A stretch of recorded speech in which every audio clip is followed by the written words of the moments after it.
right, so welcome back.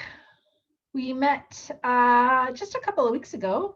You sent me away with a little bit of homework to do for you. So I sent you in advance a handout to sort of help us hopefully focus our discussion a little bit or give you a sense of what's already going on in some of those top areas of focus that you've selected for the Community Safety and Wellbeing Plan. So today, really, we want to get clear on how we want to move forward. So what's the process to actually move forward and begin to develop the Community Safety and Wellbeing Plan?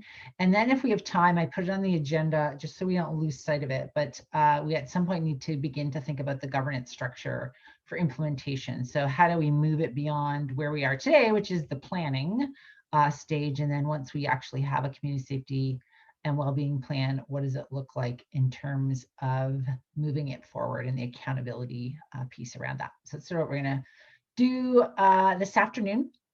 So again, just a reminder, 3-year plan. So put that in your head again as we start to think about sort of scope or breadth of the plan. You talked about focusing on short and long-term initiatives on both risk and protective factors, and I think you'll see that in the areas of focus you selected. And we are heading towards that July 1st, 2021 approval across all of the municipalities. So at our last session in Feb, I think it was early February, we started thinking about what might be some of the goals, and that then helped you identify what you thought the areas of focus should be. So getting clearer on why a community safety and wellbeing plan, what are we hoping to accomplish with it, knowing there are other sort of planning bodies and things going on across your communities. And I think to me, the biggest thing that came out of that discussion was this point around integrating systems and planning in the community, sort of that seamless piece, index, roadmap, less duplication. So they're all really key. And then that discussion led you to this focus for the plan, where you made the focus really be about integration of service system planning and leveraging resources.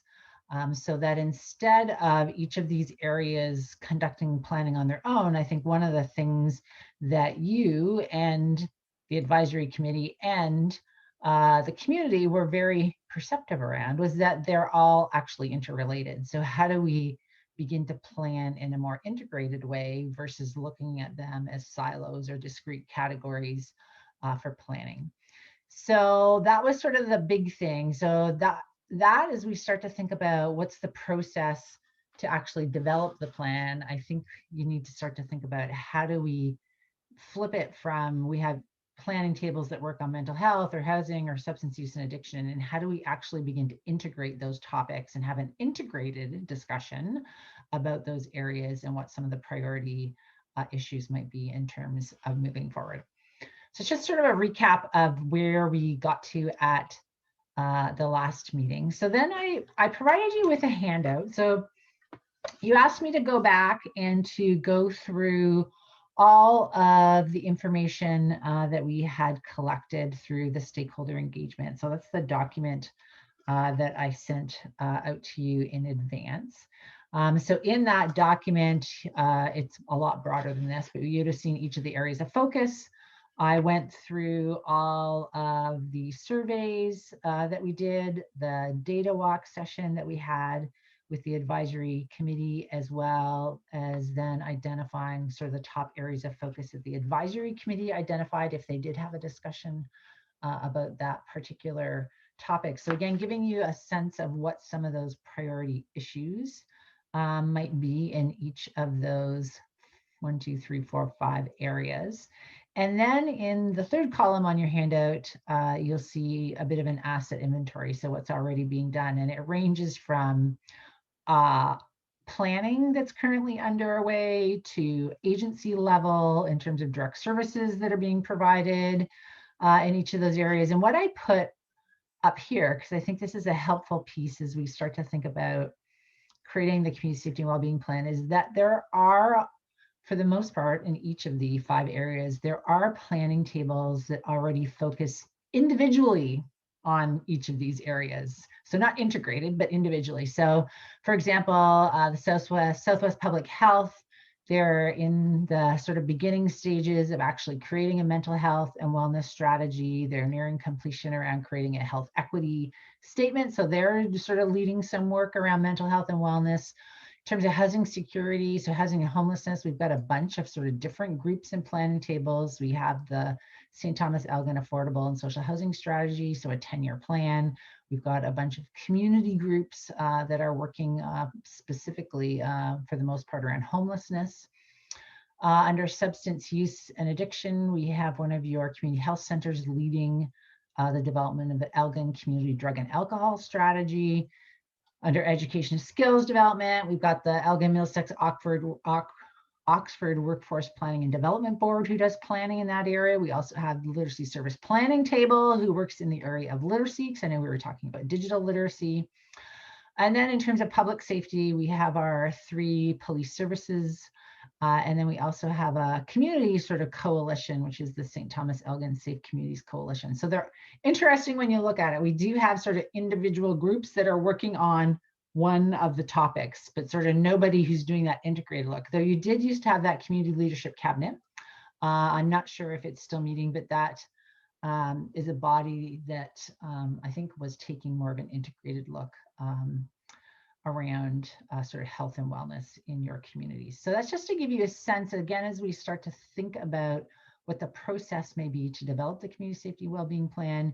To me, the question is, how do we tap into the planning work that's already being done and the expertise that's already out there in your community, and do it in a more integrated way? So instead of just thinking about a mental health and wellness strategy, how do we get mental health and wellness strategy and the drug and alcohol strategy talking together? But it's more about how we begin to weave them together, knowing that there are these sort of strategic partners out there who are doing some of this work. So last meeting, we talked about a number of steps in terms of moving forward with building the community safety and wellbeing plan. So you asked me to do number 1, which I've done. So what are those sort of top identified issues in each area of focus from the data that was collected? Conduct an asset inventory, which is what's already happening. So we've got a pretty good start on that in the handout that I provided you with as well. So then the next 2 steps are really what we need to begin to think about, which is, how do we begin to identify the priority issues? These are all big topics, right? Like mental health and well-being is big, housing security is big. So how do we actually begin to think across those, let me take you back, 5 areas, and identify the priority issues that we want to focus on within the community safety and wellbeing plan? And to me, that's where you may get to the integrated piece. Like, it may be, we actually want to increase mental health supports in housing, or we want to do, we want to focus on substance use and addiction, but more from a public safety perspective. But that's where it's thinking about, how do these issues begin to weave together, and how do we identify what those priority issues are? And then identify a defined outcome or goal. Knowing, again, this is a 3-year plan, so thinking about over the course of the next 3 years, what's sort of our goal for each of those issues. So then you talked about building an action plan with a really key focus on getting commitment for action, knowing that municipalities, you don't have a lot of responsibility or authority in the top 5 areas that we've identified for the community safety and wellbeing plan. So really, how do we get champions in the community and get that commitment from community and community service providers around moving forward with the priority issues that are identified? So that's sort of a bit of the process that you talked about. So I'm going to stop sharing for a minute so I can see all of you. So the thing we want to talk about this afternoon is, what's the process to actually do that? So now that we've got these top sort of 5 areas of focus for the community safety and wellbeing plan, we know there are agencies doing work in the areas. We know there's planning tables doing work. We know there's some plans that are being developed or strategies that are being developed. How do we sort of take all of that, and what do you see as some sort of options around how we can begin to move forward with identifying some of those priority issues that we want to focus on in the community safety and wellbeing plan? Any thoughts on that?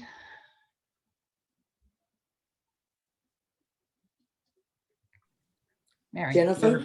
Mhm. Jennifer, it's Wendell, sorry. Okay. Like if we just took a look at, if you could go back to that list, can you just flip back to that? Is that possible? Yeah. This one? Yeah, so if we just looked at that mental health one, you've identified Southfield Public Health and the mental health.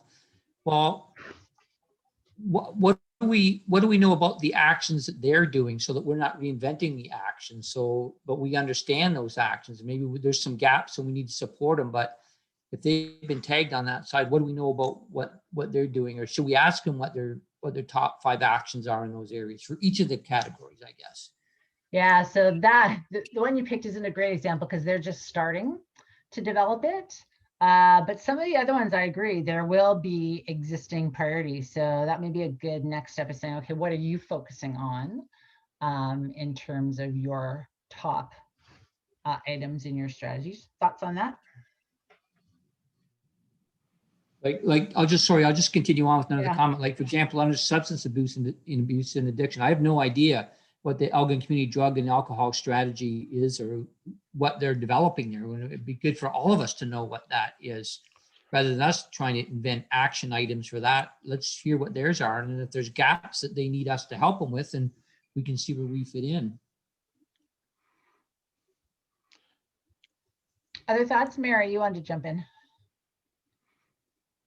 Well, I think Wendell kind of covered what I was going to suggest. So if we can just talk further about it, because I agree with what he's saying. That's kind of my thought. And So we I go agree. to, yeah, go ahead, Joe.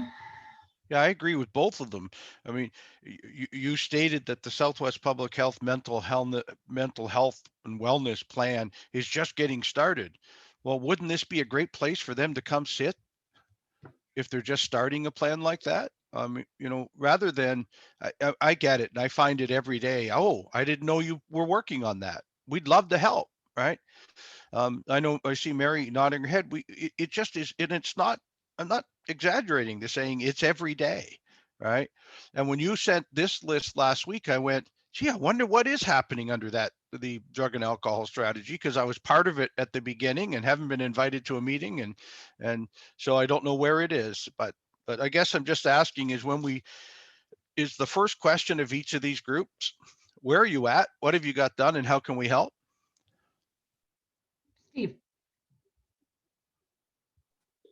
Thanks very much. And just sort of building off of what has been said here, is there some merit in perhaps one of our upcoming meetings that we say to each one of these organizations that's here, we want you to make a presentation to us and tell us what you are doing.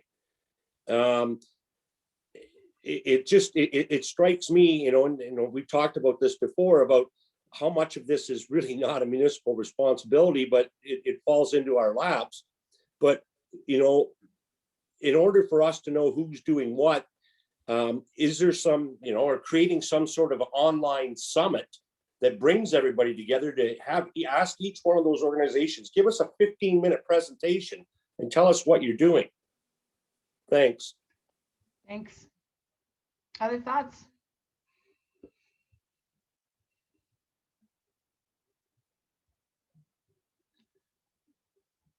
So I'm hearing a couple of things. I'm for sure hearing that we want to know what each of those groups are doing, and or if they already have a strategy, what's included in their strategy in terms of sort of what they're focusing on, whether it be issues or priorities. So it gives us a sense of what they're doing, and then we can map them against sort of the identified issues that we've heard through our engagement strategy. And that's, I think, where Wendell, you talked about, are there any gaps? And Joe sort of said, how can we help if there are gaps? I like that. And so is it an online summit? Like, do we invite all the advisory committee people? So the people who've been involved on a broader scale to hear as well? Is it just you? So put that in your head as sort of a little question. So the other question I have then is, how do we move it more toward that integration piece that you've been talking about, which is the integrated planning versus there's a planning table for substance use and addiction, there's a planning table for mental health and wellness, there's a planning table for housing and homelessness, but where's the opportunity for the integration to happen? Julie. So I did a bit of research over the past week, and the City of Toronto, they have one of these overarching planning structures in place, and they call it Furthering Our Community by Uniting Services. It's the focus table. And so that I think is kind of a spin-off of the Community Leaders Cabinet, or perhaps if we reframed the work of this committee on an ongoing basis, it could kind of be that coordinating force. But that was one unique take on how to bring everything together, was the Toronto framework. What was the name of it again? Focus. Furthering Our Communities by Uniting Services. Okay. And the City of Toronto is leading it?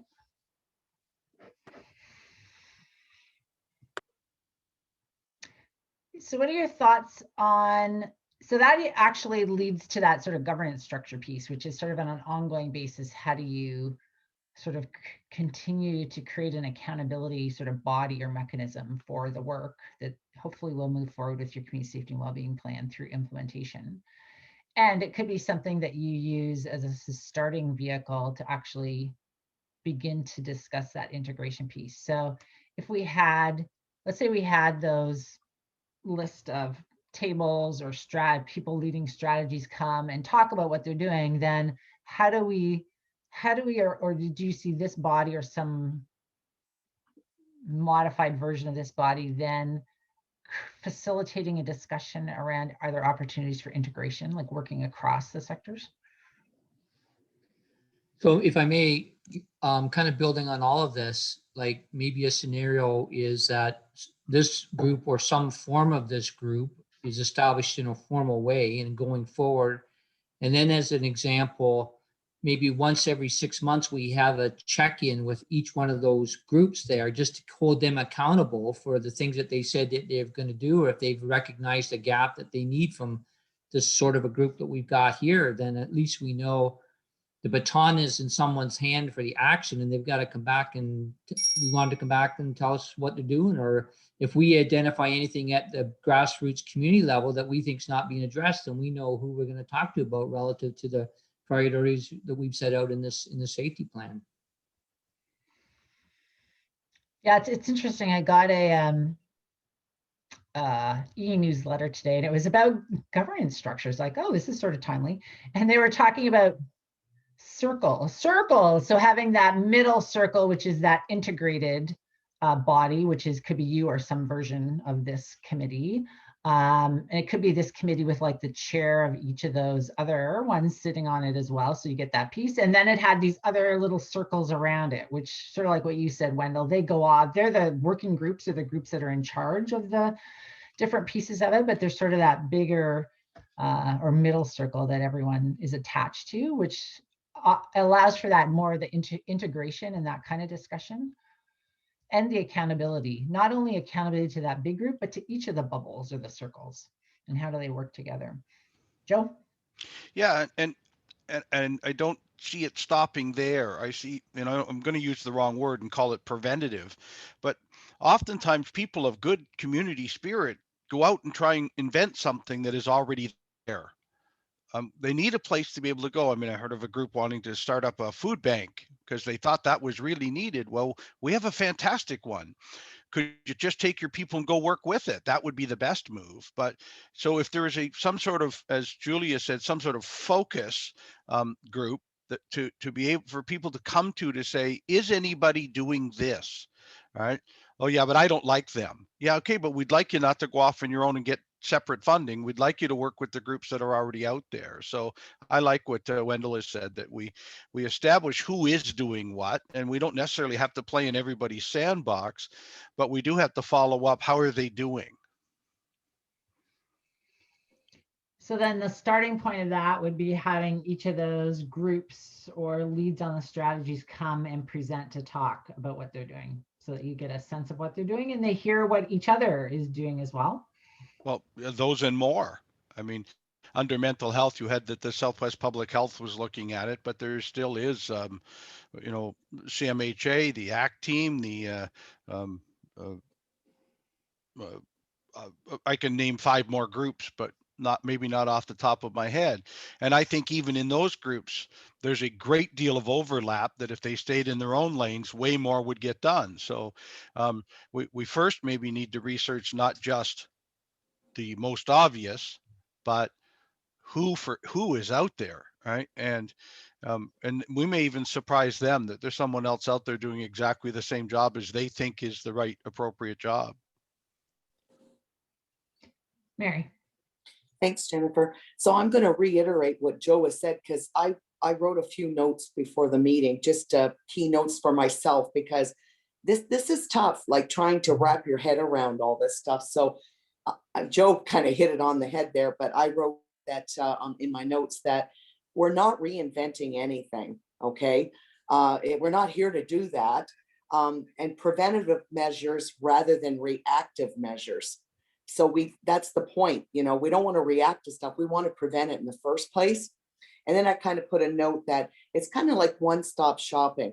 So you have a list of all those services, and those services, they collaborate, communicate, and cooperate between all agencies, so that when people need help, such as, people that are in distress, or our police department, they may need that list of who they need to contact because of a certain situation that they're facing. Right now, people scramble because they don't know who to call, where to go. And as Joe said, there could be 5 or 6 different groups that are actually doing the same work. So people don't know which one to call. So those are some of my observations. So Joe and I are on the same page on this. I also think, because we've kind of figured out that there's 5 major areas here, it'd be nice to get some of the key people from those areas to get together and to collaborate and work together to see, oh, you're doing this. Okay, so we've been doing that, but maybe we should be doing something else, because otherwise it's just, it's willy-nilly and no one's really focusing. So to me, that's what this is all about, is that we have to get it so that everybody understands what's available and how they can access, whatever it is that they need. So I'm just, and I know we all know this, but I'm just trying to wrap our heads around this, because I find this is, it's hard, like to, we've been working on this quite a while, and I think we're still trying to figure out what is the best approach. So just a few of my comments. Other thoughts? Josh.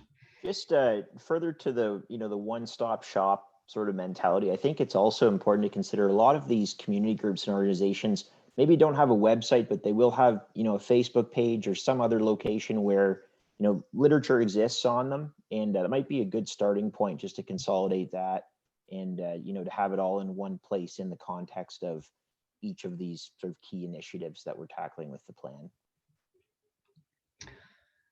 Other thoughts?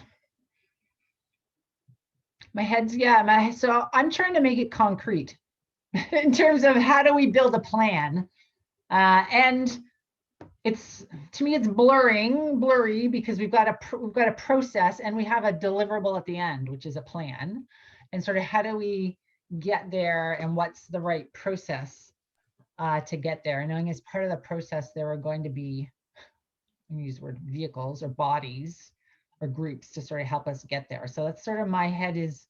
Any thoughts on that, Julie? Well, I hesitate to recommend additional action tables because I know how many planning tables currently exist, but I'm wondering if an action table should be established for each of the 5 priorities, include the key players who we've identified, and others may self-identify, as Mayor Preston mentioned, subsequent to the presentations that we receive or the broader group receives.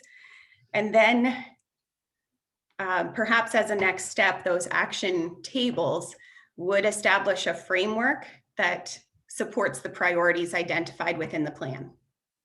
So that's the mini deliverable within the overall plan. Right, so we'd have that main table, and then you'd have 5 action tables. And the action tables would be by priority area. So we would identify groups we've already identified, then if others want to come and be involved.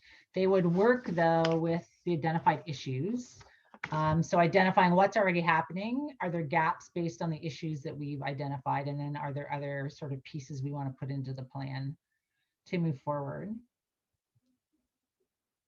How does that sound like a process piece? Steve? Well, I'm supportive of, to keep this process moving along.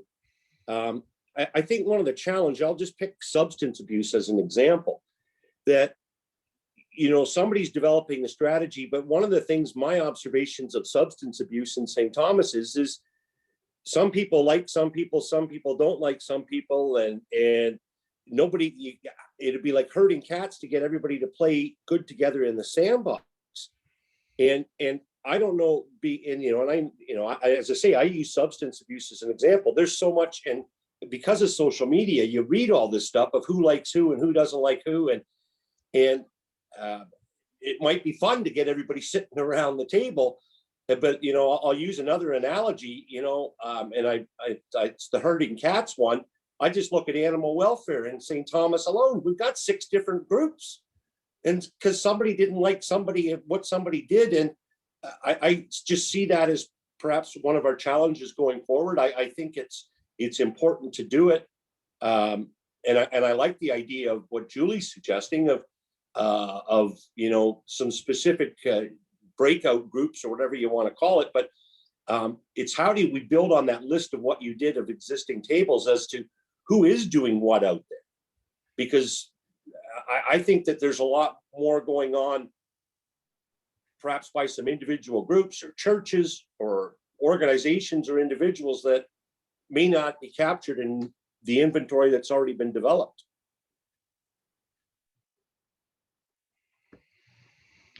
Yeah, I mean, the information is always a snapshot in time, right? Something new may happen tomorrow. We may not have everything. So to me, it's you do the best that you can in terms of gathering what's available.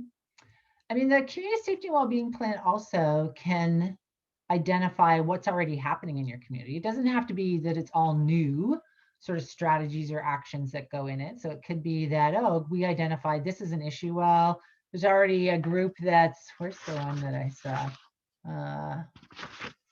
Where's going around a needle exchange? Oh, Southwest Public Health is launching a needle management strategy for the city of St. Thomas this spring. So, I mean, there could be things that we can slot in to say there are things already happening that will address some of those identified issues. And then I think, as Wendell said, where are the gaps? And then are community service providers willing to step up, and what are they willing to step up and do? Joe. Yeah, that's a great example to bring up, because I know I've asked a couple of other times, do we come up with a format and then say, here it is, you do it? Because the needle exchange strategy of Southwest Public Health is exactly that. Here's our strategy in partnership with St. Thomas. By the way, here it is.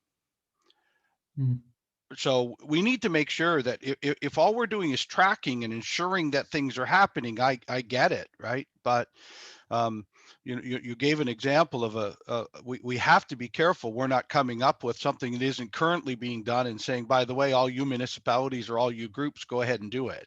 Right. Yeah, I could see. So let's say we go with action tables. I could see. Let me see if I've got this up. I can share with you. Okay. I could see us sharing. So let's say we have a mental health and well-being action table. I could see us saying, these are the issues that were identified over the course of the engagement strategy around mental health and well-being. Is anyone doing anything around any of these issues right now? And then we could map what's being happened. And then it'll get to what Wendell said is, where are the gaps? Like, oh gosh, maybe this one, they say, yeah, nobody's doing anything about that. Let's put that on the gap list. And we need to do something about it. So I could see really focusing the action tables on what are the issues we heard through our community engagement strategy. Is anyone doing anything to help address it right now? And that'll leave sort of the list of what's not being addressed. And then it goes to, well, who's willing to do what? Like, what could it look like going forward? Which sort of goes to you, Joe said, it's not us saying go out and do this, but it's about who's actually willing to step up and do something. What would be some strategies? How can we work together to actually address it? Julie.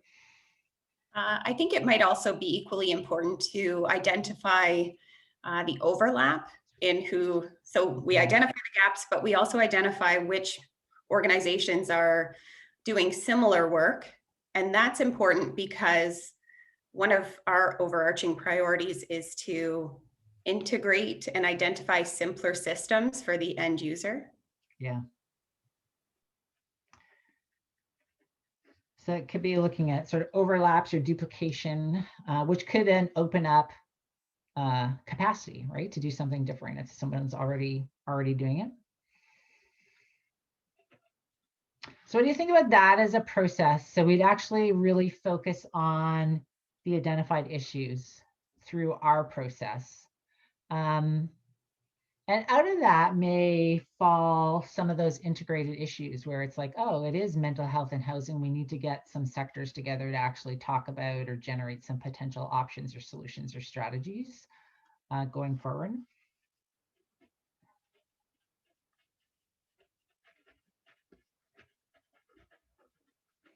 In terms of the action tables, do you see, because I'm thinking long-term, right, and sustainability, do you see us / me trying to get a community lead for each of your action tables?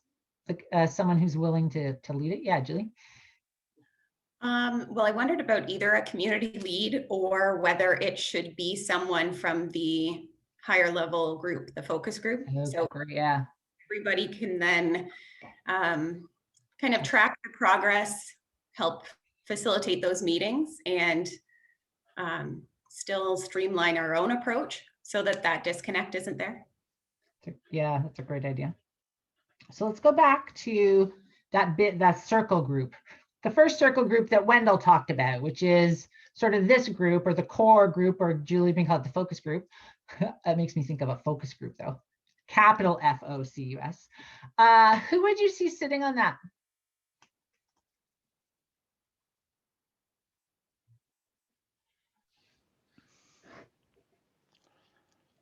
Joe? I'm not 100% formulated in my head as to what it is, but we've had the Community Leaders Council that's kind of been sitting there waiting for its next thing, and that may be a place for it. But again, I'm you know, does that have, there's no authority there for us to say, hey, you mental health group, why is nobody out there on the street talking to the people with mental health issues? Oh, no, I've got addictions and I've got something. I get it, but we can identify the gaps, as Wendell has said, easily done. Right? We almost could do it sitting right here, identifying what gaps aren't happening in our communities. But on whose authority do we go tell someone else to do the work?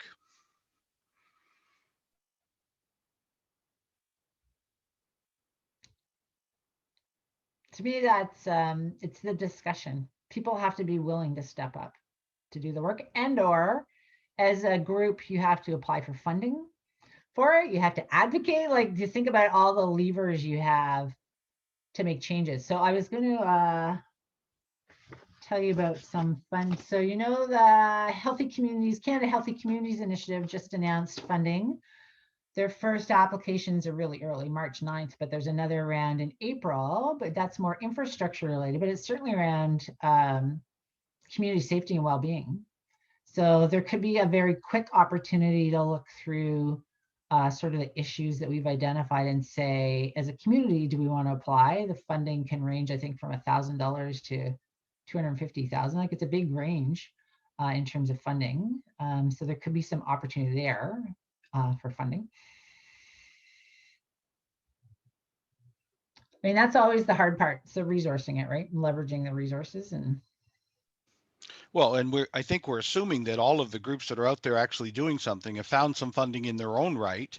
I mean, we have, mental health groups that are well funded in our community, addiction groups that are well funded in our community. We have some thoughts where they would better apply their money, but that's their board of directors, not us, right? And some of it is low hanging fruit, so it's very easy to do, and some of the funding is even low hanging fruit, so it's fairly easy for them to apply for and get. Welkin, for example, does youth mental health in our community, claims themselves to be the leaders in mental health in our community. All right. Okay. I keep asking, what are you leading?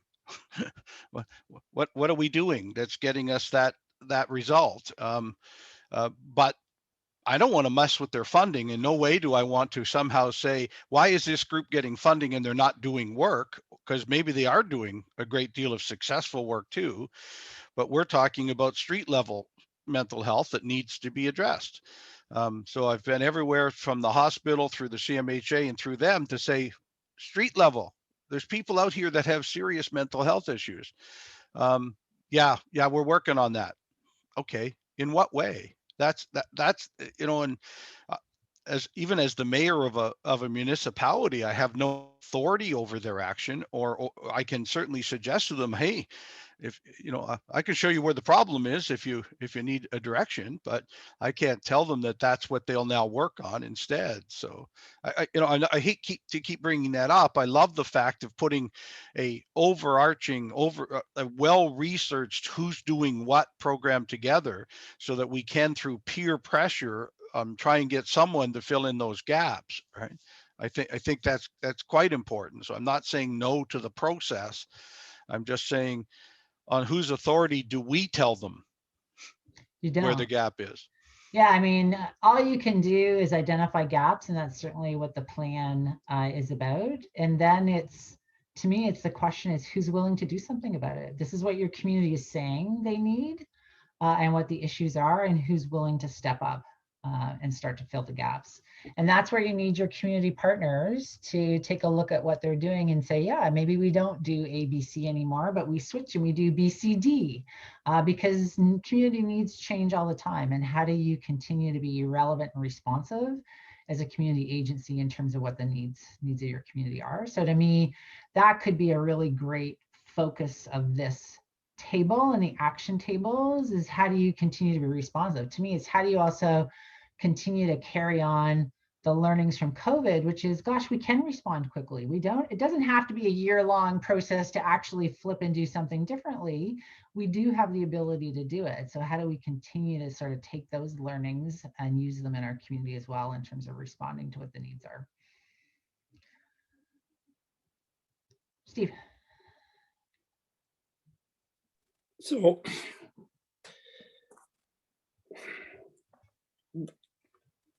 when we submit this report to the province, can we push back at the province a bit within our own report? And we're all like, we've all talked about this of how we can't, the city of St. Thomas can't tell CMHA how to do its thing, but we darn well want CMHA to get its act together here. And can we identify and push back at the province and say, province, if you want these community safety well-being plans in place, you've got to step up to the table here too.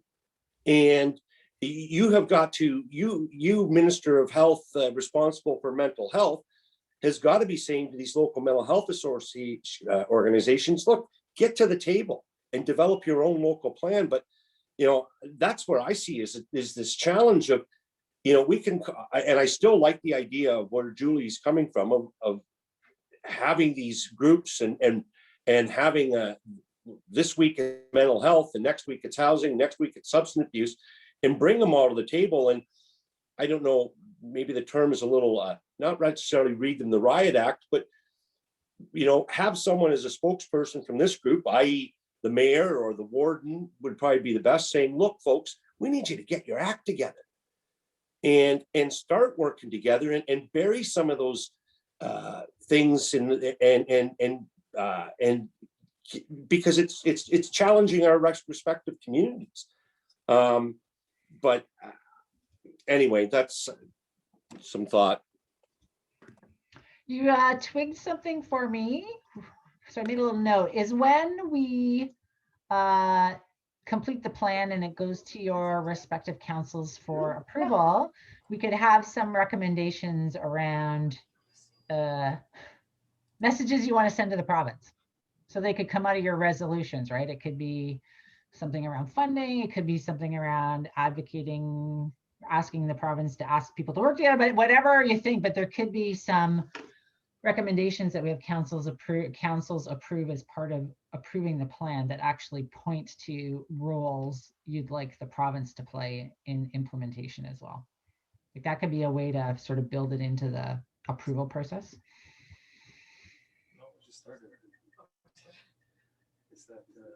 Hi, Zonk, are you there?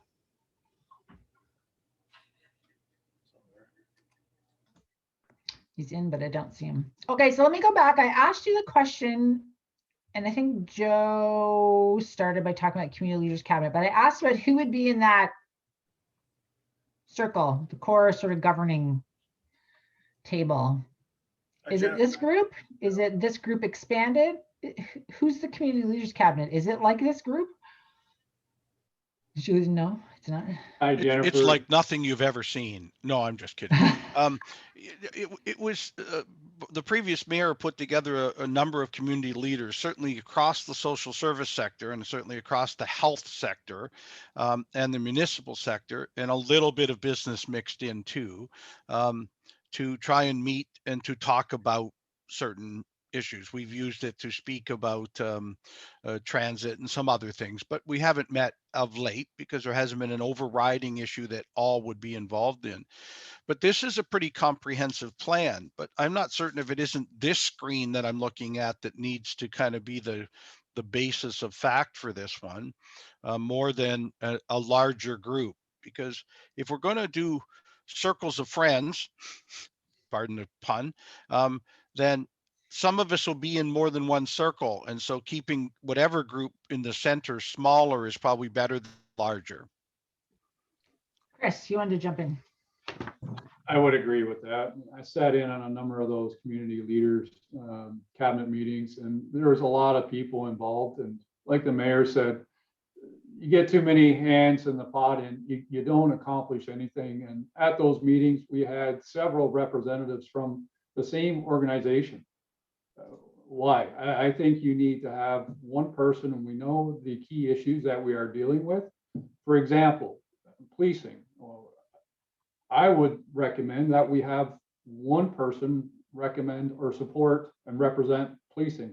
Do we need the detachment commander for the OPP, the chief of the St. Thomas Police Service, and the chief of the Elmer Police Service?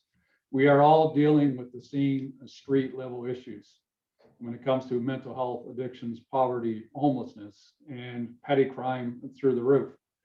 I'm sure all of us can speak on those issues for each of St. Thomas, Howden County, and Elmer very easily.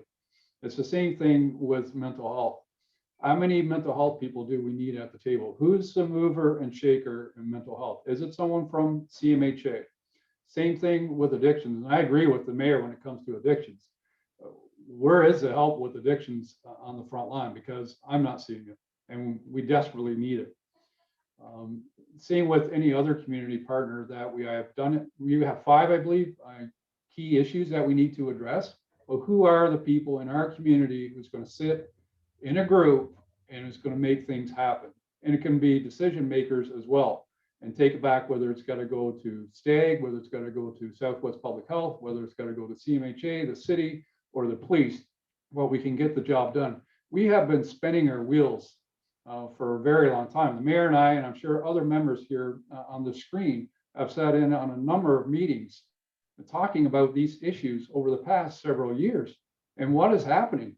Nothing. And I don't want to knock this this process and this community safety and well-being plan, but I said it, and I believe I said it to Wendell at the onset when we had to be tasked with coming up with this plan. I hope it's more than just we are checking the box for someone at the provincial government level. Because if that's all we're doing, we're not accomplishing, we're not going to accomplish nothing moving forward. So the group has to be focused. It has to be narrowed, but we need the right people that are going to move and are going to shake and make things happen so that we can finally make some headway with all these issues that we are dealing with in our communities right across Howden County. Can I just clarify, Chris? So you said for that sort of core group, one from policing would work. Are you also suggesting, though, that there be a key person from each of the top 5 areas? Like, so public safety could be the police, but then are you thinking there would be one from mental health, one from housing, one from substance use and addiction, and one from education and skills sitting on the core group? I think we have to keep it as focused as possible, but have the key people sitting at the table. Yeah. Okay. Joe. I think we're missing somebody really important. This is a provincially mandated report that we're all trying to put together to get to the province. I'd love to see Minister Urick, or at least a representative of his office, in this group, because I want to make sure what we're doing is going somewhere. I like Councillor Peters said, if this is put a report on somebody's desk in Queen's Park, I'll send the ream of paper right now. I mean, that, that's great. But if it is going to have teeth and action, then I think we need the funder for 3/4 of what's in our report so far, or 99%, I think, which is the provincial government. I mean, we can sit here and plan all we want, but if there isn't funding to help each of these issues in our community safety plan, and I would guess across Ontario, there's a number of groups sitting there just like us going, yeah, this would be good, right? But if there isn't a way to get the job done after it's planned, and so I would suggest that we more quickly than not, now that we've noticed it, have a provincial representative with us. Thoughts on that? Yes. I would totally agree. I mean, we just sent a letter just recently to MPP Urick and MP Vecchio with regards to what is needed to deal with some of these issues. And the bottom line, it requires, to be quite frank, millions of dollars. We need detox centers. We need rehab centers. We need more supports on the front line. We need wraparound services. I mean, we're doing a great job with some of the things that we're doing locally. I mean, the housing piece that the city just announced, tremendous. Well, we can house all the people we want that are vulnerable in our population, but if we don't have wraparound services, I can tell you that the police will be showing up at those houses to deal with the issues, the fallout, because it's already happening. We have people housed in this city already. And I could just start rhyming off the number of houses where it's drug houses, it's crime houses, and it's vulnerable, and it's housed by vulnerable population, because we are limited in wraparound services. If someone has an addictions issue at 8 o'clock on a Friday night and they are ready to get that assistance, we have no place to take that person. Please report here 2 o'clock Tuesday afternoon. Well, that's not going to accomplish anything, because between Friday night at 8 o'clock and 2 p.m. on Tuesday afternoon, that person's fallen back off the wagon again and right into the drug world. That's a gap. If we're talking about identifying gaps, that's just one of the issues that we are dealing with. So I'm going to go back to Chris's suggestion. So if you're thinking about that core group, the suggestion would be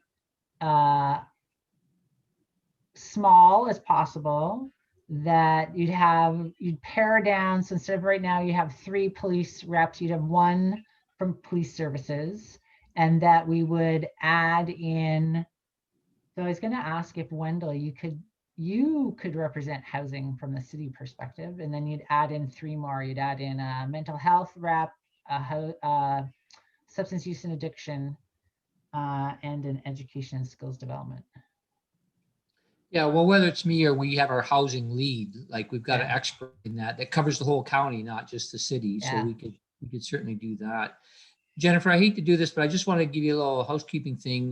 We've had a little something come up that Chris and I are gonna have to bow out for a few minutes right at 3. It shouldn't take too long, and then we'll be back on. But if we bow out, that we'll come back. So okay, thank you.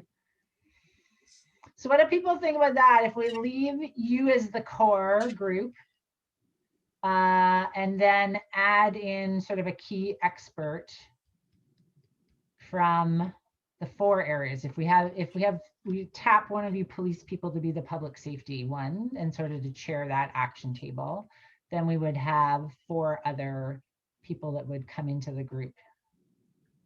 And or do you keep it as this group and you go out and you chair the action tables? and not have the experts sit at the table.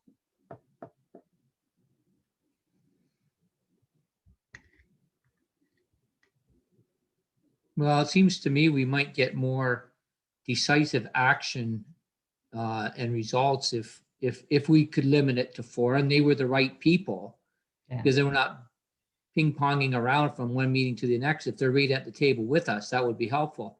I think I just want to go back to about 43 steps to a positive side, and just to recognize that, like, we've identified those 5 core areas. We're not talking about 15 core areas or something like that. This stuff has all come down to 5 core areas. So, you know, we keep the focus tight and we go from here. And but from my side, if you had the right person with the right voice and the right influence for each one of those areas at the table with this kind of a group, I think that would be the best. Steve? Because this is a community-driven safety plan, and the leader, and ultimately it's going to be the municipal responsibilities of St. Thomas and County of Elgin and 7 other Elgin County municipalities. Is there some merit in putting if the local mayors would do it, either the mayor or a designate to head up some of these things? Because then it's Mayor Joe that heads up the housing strategy on behalf of all of Elgin County, and it's Joe that's reading the Riot Act on behalf of all of us. It's Dunk McPhail who's, you know, going to jump on the public's going to be our point person on public safety, and it's Dunk that, you know. And is there a way to involve the local mayors in this? Because then it is coming on all of our behalf, because ultimately this is a municipal plan, I take it. And, you know, could you persuade some of our, and I'm not trying to put more work on Mayor Joe's shoulders or other mayors' shoulders, but it's to me, then it's the municipality, because it's Joe as the local mayor saying, you know what, I darn well care what's going on in housing in St. Thomas and Aylmer and in Dutton. And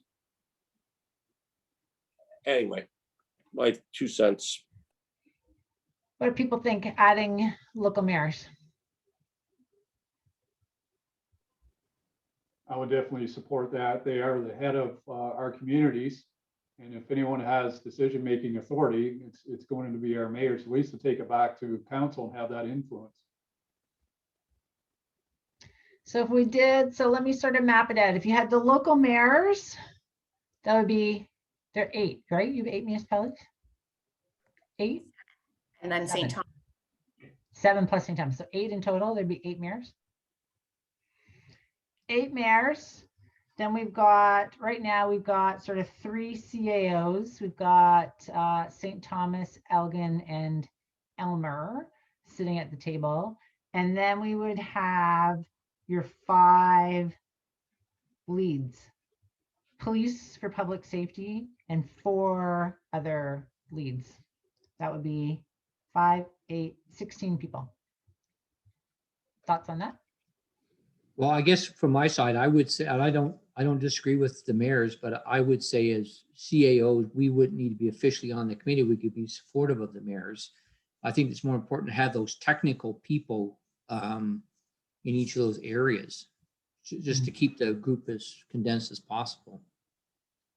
So CAOs would be more support than members?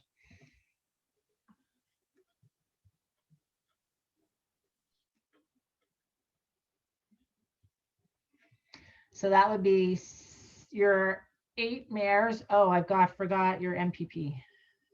1 MPP. And then 5 sort of expert leads. How's that sound?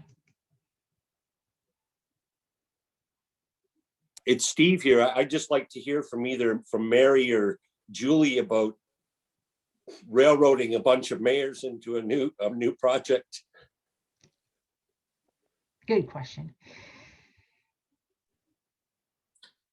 I'll try and answer that. I don't mind doing the work. I mean, that's my job. But the point is, I'm not any expert on any one of these specific topics. So if I was asked to chair a meeting, certainly I know how to be a chair.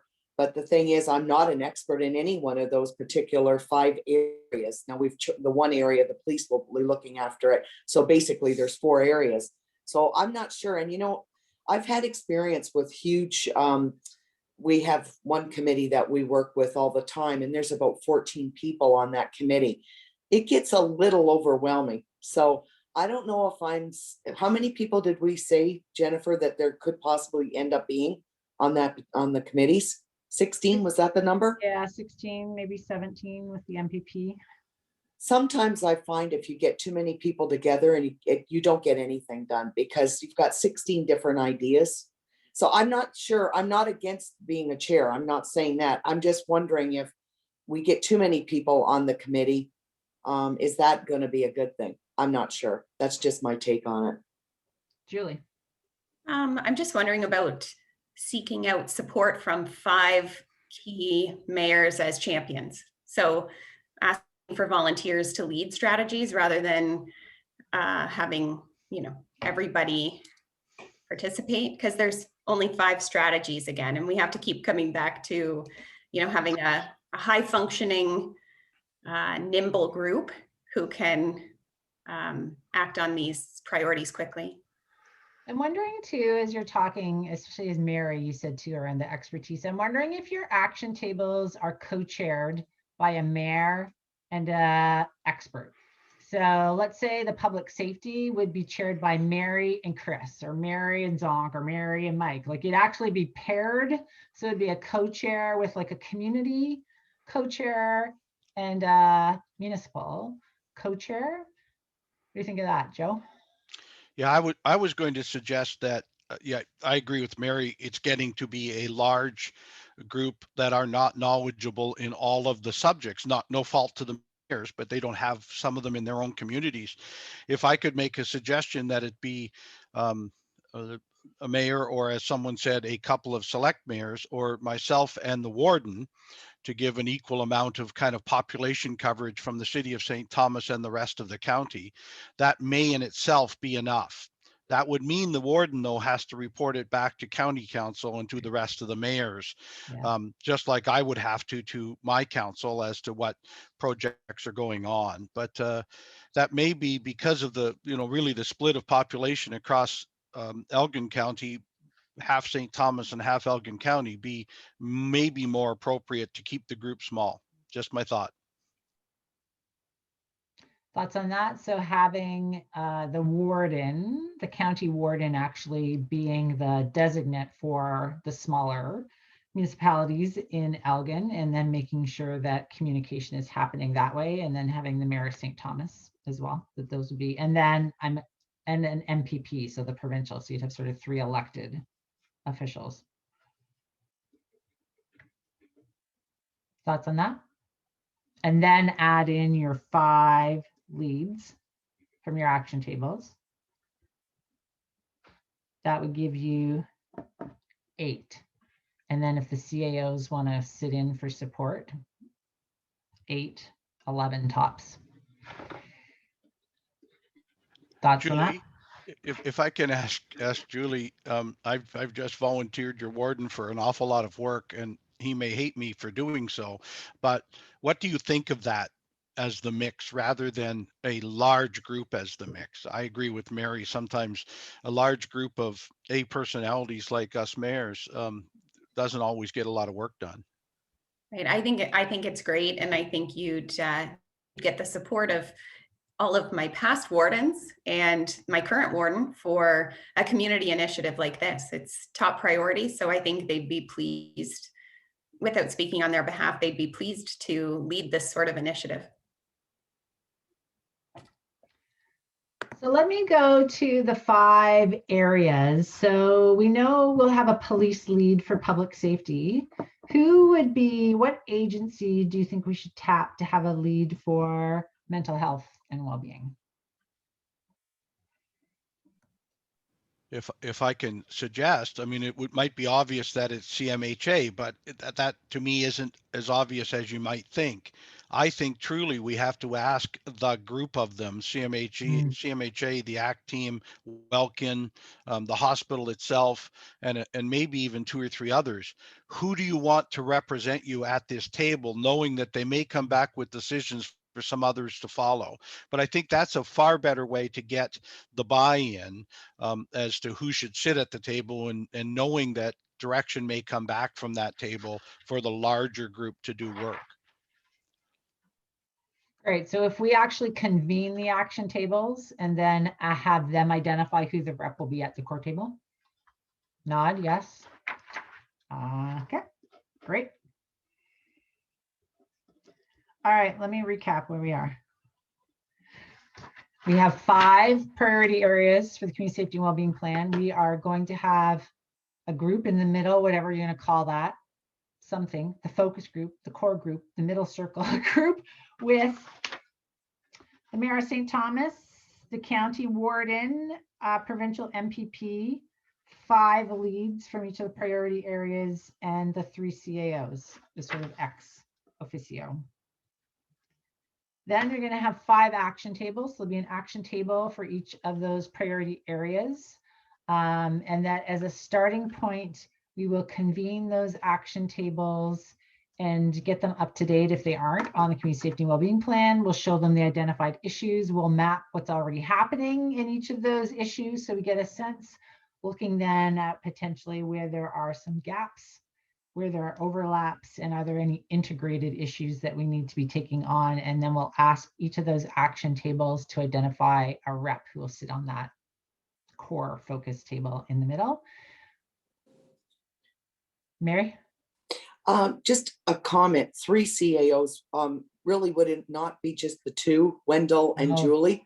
Oh, sorry. Because John. you're thinking of my CAO, and Yeah. because I wouldn't be actually one of the mayors that's doing that, you wouldn't need my CAO. It would be Julie representing Elgin County as the CAO, and then Wendell for St. Thomas. Am I correct?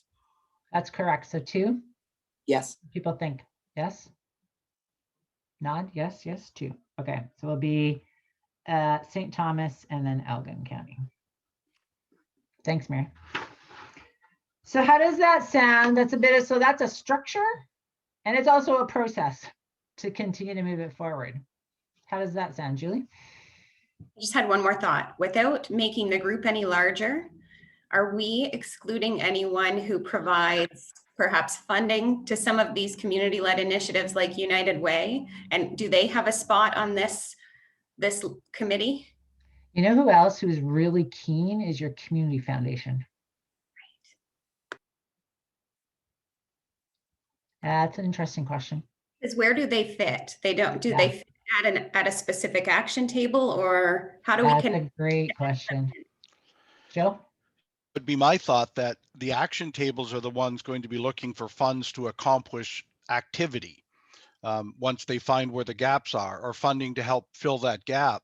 I think at that point, it's the activity tables then that would have to reach out to, whether it's the provincial government that we have in the base, but also to the municipalities who also fund housing and a number of other things, but also to the other community groups like the Community Foundation or the United Way, or our service clubs, or a number of other agencies. I'm not sure we could ever identify them all and have them all there. So I think it's the action tables that need to reach to them. Because it may be different in West Elgin than it is in St. Thomas or Elmer anyway. It's, there may be a service club that's really active someplace, but they're not everywhere. And so it would have to be a county-wide type of solution. That's my thought. Any other thoughts around funders and whether they sit at that core table?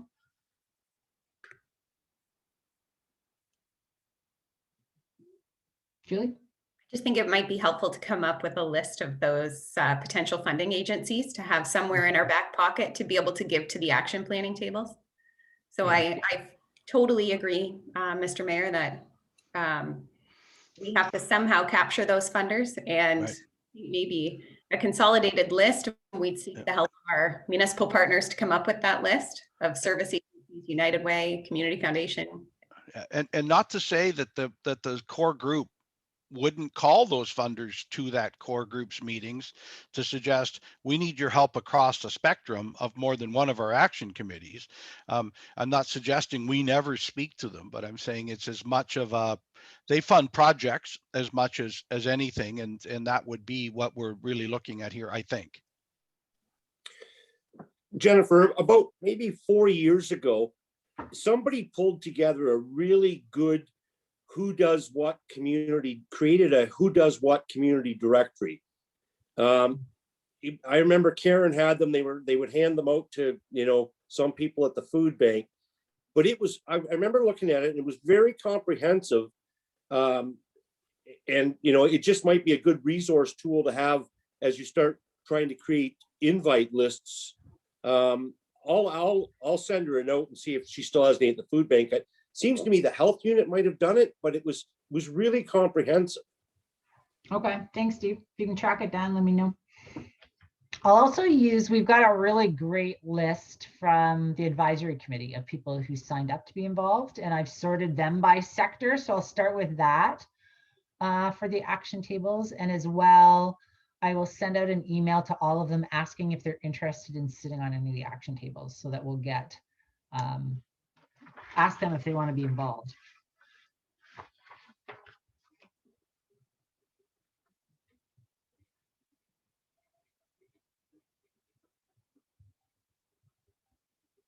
Okay, so next step then would be convening the action tables. So we'd have 5 different meetings on each of those topics. We'd get them all up to speed on the process, the identified issues, have them do mapping what's currently happening and identifying sort of gaps and or overlaps, which should then lead us to what can go in the plan. Though what can go in the plan will also be, here are some identified issues and what's already happening. But I think it'll give us a clearer sense of sort of the strategies or goals that we may have for the community safety and wellbeing plan. So that'll be sort of the next step, will be the 5 action tables, and I'll sift through the advisory committee list and see who we've got there, and then send out invitations and see if anyone else wants to be involved. But that'll be the next step to sort of move it forward. Julie. Is there a step in between perhaps where each of those groups who might be doing work in the area does a brief presentation? To you? No, I think to each other, so that others can self-identify. And then the next step is to establish the planning groups or action tables. So when you say that, do you mean we'd have an advisory committee meeting and we'd have who present? So anyone who deals in the mental health area. Do a presentation. Where we talked about this early on in today's meeting about, what is the action plan that is coming out of the health unit. So to have that very brief update so that people can make those connections, and then it makes sense, who sits on the advisory committee now and who should be at one of those planning tables. Maybe I'm out of line here. So my question is, does it need to go to everybody or would it happen at the action tables? Well, I think that's kind of, not to put words in Julie's mouth, but it's kind of the creation of the action table. Okay, so we do have, so we could say here are the 5 priority areas. We're going to have presentations from the key players on what's already happening. Then we're going to actually create action tables. Let me know who's interested in which action table. Right. Yes. Yes. And then we'll have action table meetings. At which, at the end, they could decide who the victim is that gets to sit on this committee. I'm going to be listening in. I'm just going to move away. I've got talk about community safety. I'm just looking at 3 cruisers in front of my house. So I just want to look outside and see what's happening in my hood today. That's funny. Okay, so the next step is an advisory committee meeting. We'll bring them up to date as well because we've had a couple of meetings since they met, so they know sort of where we're headed. I'll talk a little bit about the structure and the process, the 5 priority areas we will tap some of those big partners to do some presentations around what's happening. And then we'll ask for interest in who wants to sit on each of the action tables. And then we'll convene the 5 action tables to start doing some planning and then identify a rep to sit with you guys. How's that sound? That works. Phew, that was a good discussion. I wasn't sure how we were going to get there today, but you got there. You've got a structure, we've got a process in place. Things are happening. A plan will emerge fairly quickly. So I will invite you as well to the advisory committee in case you want to come and do a sit-in, especially with the presentations. You might be interested in hearing them. I'll have to start with dates with the people doing the presentations to make sure we get that lined up. So I'm not sure how quickly, but I'm probably thinking March we'll be doing that. So yeah. If I can, Jennifer, if I could jump in, I think the low-hanging fruit are the public safety. Certainly the police organizations is pretty easy. They've almost all been on here. So that was an easy one. And the housing, since it's a county-wide structure for housing, should not be hard for us to put together the organizations that are currently receiving CHIPPY funding or other sort of funding from a housing point of view from the province through the city of St. Thomas, and anyone else you had on your list still above and beyond that. So there's 2 fairly easy ones. The rest may be a little more difficult. We haven't for okay, Steve's not in cuffs, so I guess we're okay. So here's my question is, how many presentations do we want? So if we go for 10 per topic, we'll be there for days listening to people talk. So Julie? Limited. Yeah, I don't think it's quite as formal as a presentation. Instead, I think perhaps to keep it short and just present the priority areas and ask any advisory committee members to speak about what their agency is currently doing in support of the priority identified. And if somebody is not on the call, perhaps they could say, you know, you need to connect with X, Y, or Z because they're also doing work in this area. But I think we will get bogged down in formal presentations. So I think it's more of just validating the list that you presented to us of which agencies are doing what and filling in the gaps there. So somebody else will raise their hand and say, I'm also doing work in this. I'm also planning for a mental health strategy in my organization. Yeah. Okay. So from an agency perspective, we can have them add to the list so we can present the list that we have. We maybe want to have those, so I'll tap someone for the strategy because they may not necessarily be an agency, just to identify what the priorities are in the strategies that are already in place. Okay, thank you. That helps. Steve. Thanks. Oh no, it's just my house from hell and 3 cruisers. And anyway, that's 3 times this week now. Is there a way to, if when we're asking, instead of here getting a whole bunch of presentations, of saying to each of these groups in 250 words or less, tell us what you do and sort of extract some information out of them in advance so that everybody could have a briefing note on, here's 250 words about CMHA, here's 250 words about what Psychiatric Survivors Network does, and get them to, so that at least then we'd have an inventory of what they do, but try and get some work done in advance of these roundtables or whatever you're going to call them. Yeah, so that's what the handout I gave you, that's what we did after the last advisory committee, and that's what was submitted.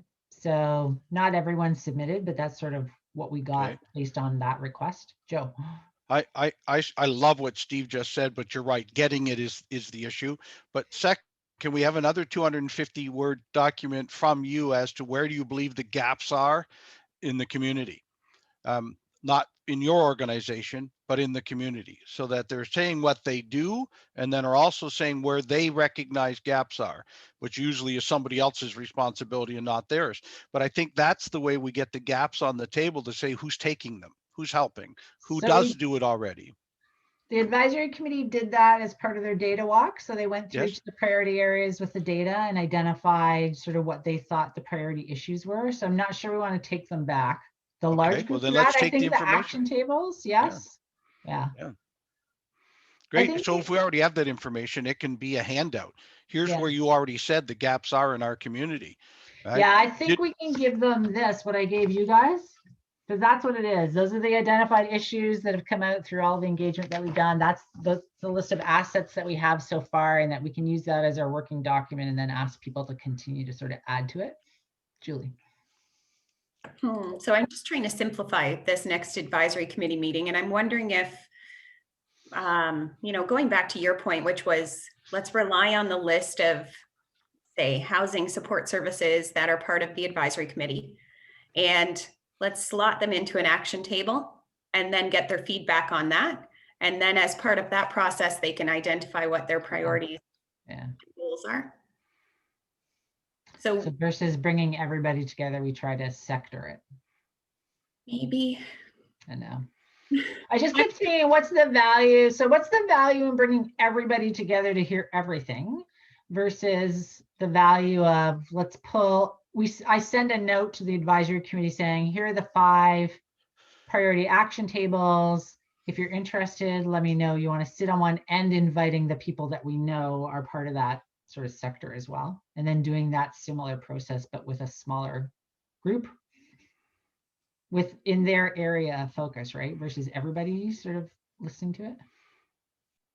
I'm seeing some nods. Yeah, I agree. I just don't want us to look like we're not transparent, like we're not listening to all, but you have asked more than once who wants to and who has information for us. As long as we can defend ourselves in this is where we came from, I'm okay with it. But I guess one of the things we talked about today was ensuring that all the agencies involved in a sector know what everybody else in their sector is doing so they could refer someone to it, right? Yes. As long as you feel that that knowledge is being shared and would be shared, of course, at the sector table, then okay, I feel a little more comfort. Yeah, I think that at the action tables, everyone would be sharing what they're doing. Then that's where we would do it. So for the advisory committee, though, I will do an update email based on today, which is sort of the process, the structure to move forward, how to be involved. And then we'll move forward and have the action table meetings. Yes? I'll let you know when the action tables are meeting too, in case you're interested in one or all or some, to come to those.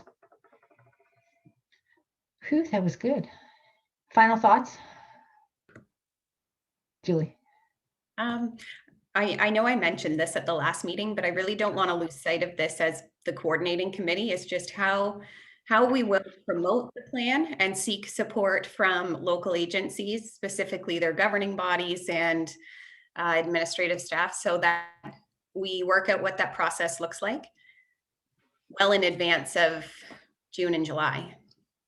So are we going to formally ask for their endorsement? And I think Wendell mentioned, identifying specific priorities for them. So perhaps for a meeting down the road, but I think it's a key component.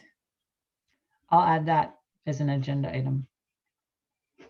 It's sort of how to promote it, how to get commitment and buy-in. Yeah. Other final thoughts or questions?